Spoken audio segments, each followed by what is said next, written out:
한 어머니가 두 아들들을 데리고 예수님께 나왔습니다.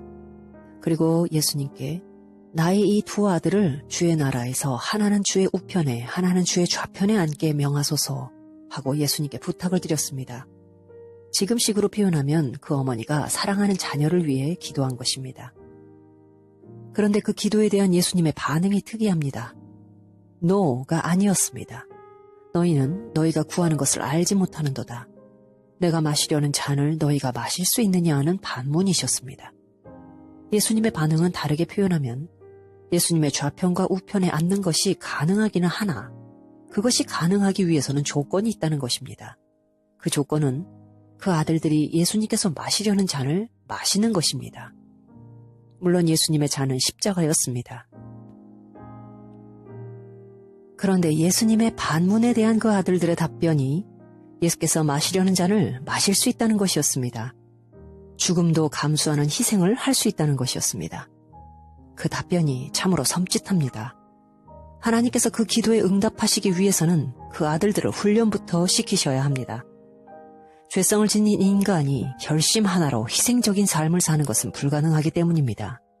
죽음을 감수하는 희생 이전에 희생적인 삶을 살 수 있게 되기까지도 엄청난 훈련이 선행돼야 합니다. 그렇게 훈련을 받아도 죽음을 감수하는 희생은 쉽지 않습니다.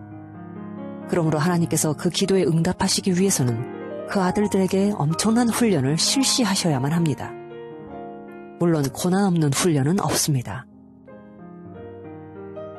그러므로 하나님께서 그 기도에 응답하시기 위해 엄청난 고난을 허락 내지는 역사하셔야 한다는 사실을 알 수 있습니다. 이쯤이면 왜 하나님의 뜻대로 살려고 하는데 그래서 그렇게 살 수 있게 도와달라 기도하는데 왜 삶이 곤두박질 치는가라는 질문에 대한 답변을 찾을 수 있습니다. 그렇습니다. 희생적인 삶을 살아야 하기 때문입니다. 그래서 그러한 삶을 살게 되기까지 훈련이 선행돼야 합니다. 고난이 필요한 것입니다. 그러다 보니 하나님의 뜻대로 살 수 있게 도와달라는 기도에 따라 고난이 시작되는 것입니다. 기도의 응답인 것입니다. 하나님의 입장에서 보면 참 아이러니합니다. 어떤 사람이 하나님의 뜻대로 살 수 있게 도와달라 해서 그 사람에 대한 훈련을 시작하셨더니 그 사람이 왜 삶이 곤두박질 치는가 하면서 한탄하는 것입니다. 결국 그 사람은 처음부터 자신이 하나님께 무엇을 구하고 있었는지도 모르고 있었던 것입니다. 그러므로 나의 이 두 아들을 주의 나라에서 하나는 주의 우편에 하나는 주의 좌편에 앉게 명하소서라는 어머니의 기도에 대해 너희는 너희가 구하는 것을 알지 못하는도다. 내가 마시려는 잔을 너희가 마실 수 있느냐 하는 예수님의 반응은 참으로 정확합니다. 그 어머니는 자신이 무엇을 구하고 있는지를 모르고 있었던 것입니다.